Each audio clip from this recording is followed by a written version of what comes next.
എമ്പുരാൻ സിനിമയ്ക്കെതിരായ വിദ്വേഷ പ്രചാരണത്തോടെ ഗുജറാത്ത് കലാപം ആസ്പദമാക്കിയുള്ള പുസ്തകവും വീണ്ടും ചർച്ചകളിൽ നിറയുന്നു. ആശിഷ് ഖേദറിന്റെ under cover my journey into the darkness of Hindutva എന്ന പുസ്തകമാണ് വീണ്ടും ചർച്ചകളിൽ സജീവമാകുന്നത്.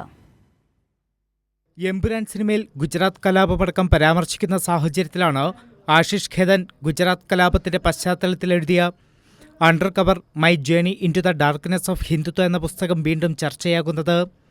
ഗുജറാത്തിൽ കണ്ടതിൻ്റെ മുഴുവൻ കഥയും എപ്പോഴെങ്കിലും പറയേണ്ടി വരുമെന്ന് എപ്പോഴും വിശ്വസിച്ചിരുന്നുവെന്നാണ് ആശിഷ് ഖേദൻ പറഞ്ഞിരുന്നത്.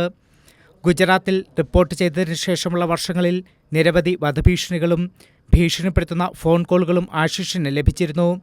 ഗൗരി ലങ്കേഷിന് ശേഷം ആശിഷിൻ്റെ ഊഴമാണെന്നുള്ള ഭീഷണികളും കുറവായിരുന്നില്ല. ഗുജറാത്ത് കലാപത്തിൻ്റെ നേർക്കാഴ്ചകൾ പറഞ്ഞതിൻ്റെ പേരിലാണ് ആശിഷിനെ ഇപ്പോഴും വേട്ടയാടുന്നത്.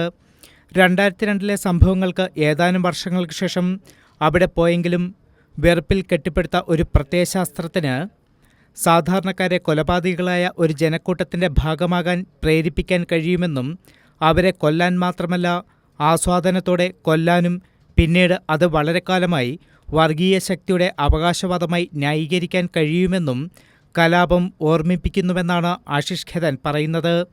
അതുതന്നെയാണ് എമ്പുരാൻ സിനിമയ്ക്കെതിരായ വർഗീയ പ്രചരണത്തിലും കാണാൻ കഴിയുന്നത്. News desk Kairali news.